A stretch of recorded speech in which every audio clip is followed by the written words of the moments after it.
Hi guys! Hello Far Sign, hello Leo, Aries, Sagittarius. Welcome dito sa aking channel, Kapalaran 888. Welcome.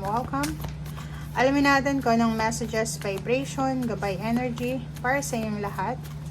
Alamin natin Far Sign, Leo, Aries, Sagittarius. I hope na makuha mo ang energy. I hope na makaresonate ka din sa weekend na to. Friday, Saturday, Sunday. Okay. So, mayroon kang 3 cards. Meron ng 15-6, Lovers, number 2, and 32-5, Despair. Nakikita ko sa'yo dito na, alam mo tong barahang ito, palagi tong lumalabas sa inyo.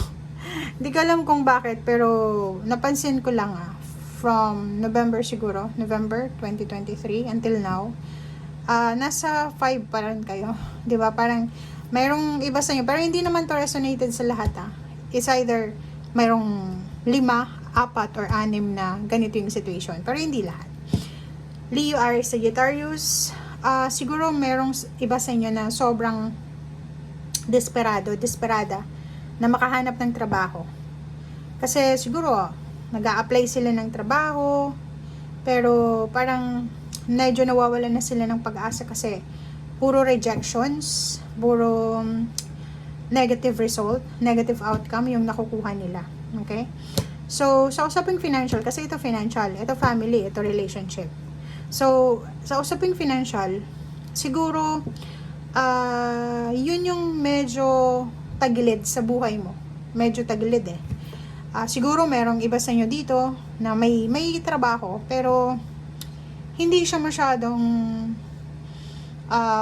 solid yung foundation ng trabaho. Pwedeng mababa yung sweldo, or posibleng yung trabahong ginagawa mo is nakakapagod, pero yung sweldo ganun pa rin, 'di ba? Parang ganun. So, medyo malungkot ka dahil sa pera. Medyo stress ka dahil sa pera. Okay? Comment down below if you resonated. Relationship, nakikita natin, wala namang masyadong problema sa relationship nyo. Ang relationship mo, stable. Yun yung walang problema ka. Yung pera may problema. And at the same time sa family life, nakikita natin yung balance. Balance yung emotional mo. Balance yung asawa, yung communication with your family, with your siblings, with your intimate relationship, kung may anak ka. And nakikita ko sa'yo dito na kung makikita mo, naka-close yung gate ng isang bahay. So, ibig sabihin, isang far sign Leo, Aries, Sagittarius na sobrang traumatic yung experiences niya sa family or pwedeng sa relationship. Pwedeng dumaan ka sa third party relationship or pwedeng dumaan ka sa mga problema emosyonal. And ngayon, siguro sa weekend na to, sa relationship wala kang problema. Pero sa pamilya, sa tahanan, nakikita natin dito na sarado yung bahay mo. Pwedeng literal na isa kang far sign na nasa loob ka lang ng bahay nyo. Comment down below. Pwedeng may Aries, Sagittarius, and Leo dito na wala silang ginagawa kundi mag-stay lang sa bahay. Since wala silang trabaho or maminsan-minsan lang may trabaho, so nag-stay lang sila sa loob ng bahay nila kasi yun yung comfort zone nila, or pwedeng yun yung nagbibigay sa kanya ng komportableng pakiramdam. Okay, so parang hindi ka masyadong excited lumabas or hindi ka masyadong motivated na makipag-usap, makipag-communicate sa mga tao sa paligid mo.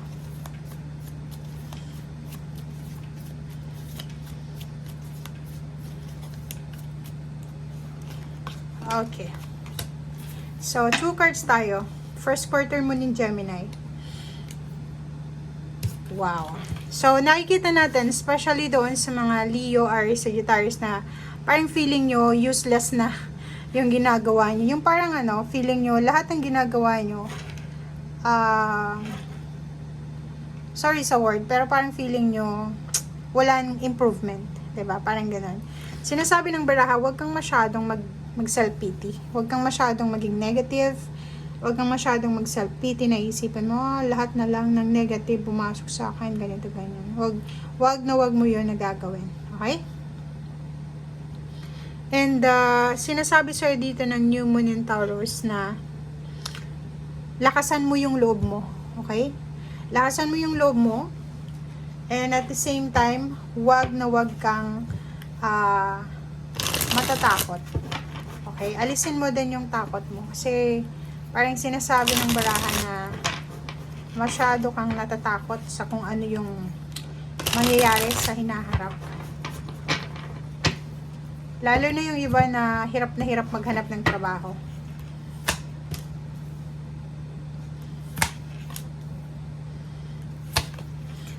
Oh.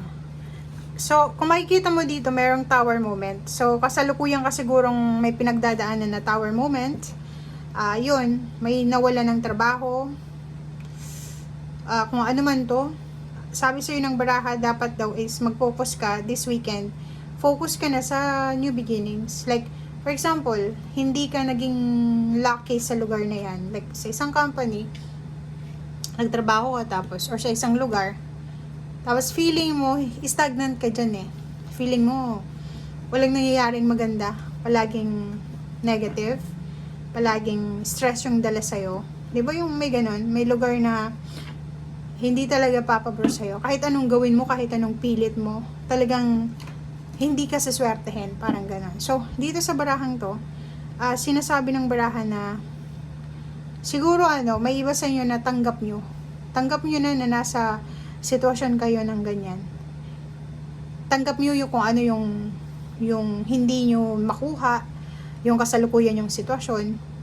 And dahil sa acceptance na yan na nararamdaman mo, sobrang empowered ka, 'di ba? Kasi yung iba nahihirapan tanggapin.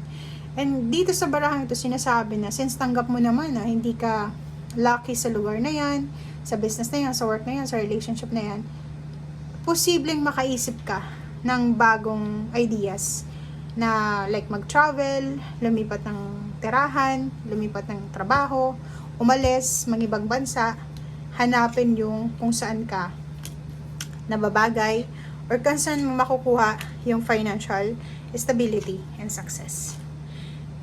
Nakikita ko sir dito, sobra-sobra yung motivation mo, 'di ba? Sobra yung drive, yung energy, yung determination, yung passion, yung excitement.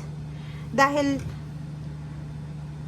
ano to 'di ba, yung parang ipupush ka ng universe para makaalis yan sa situation na yan. Kaso lang mag-iingat ka.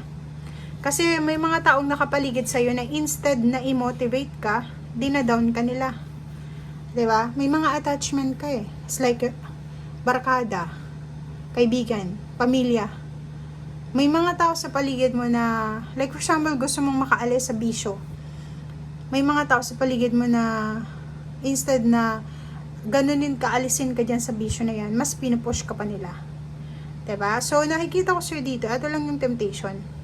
Huwag kang padadala dito sa temptation na to. Huwag kang makikinig sa sinasabi ng taong ito. It's either air signs, Gemini, Libra, Aquarius, or ako naman ang zodiac signs niya. Gawin mo kung ano yung nararapat mong gawin. Maging excited ka sa kung ano yung gusto mong subukan, kung anong gusto mong simulan, or sa kung anong gusto mong gawin. Okay? So, yan guys ang sinasabi ng baraha. Maraming salamat. See you again. Bye!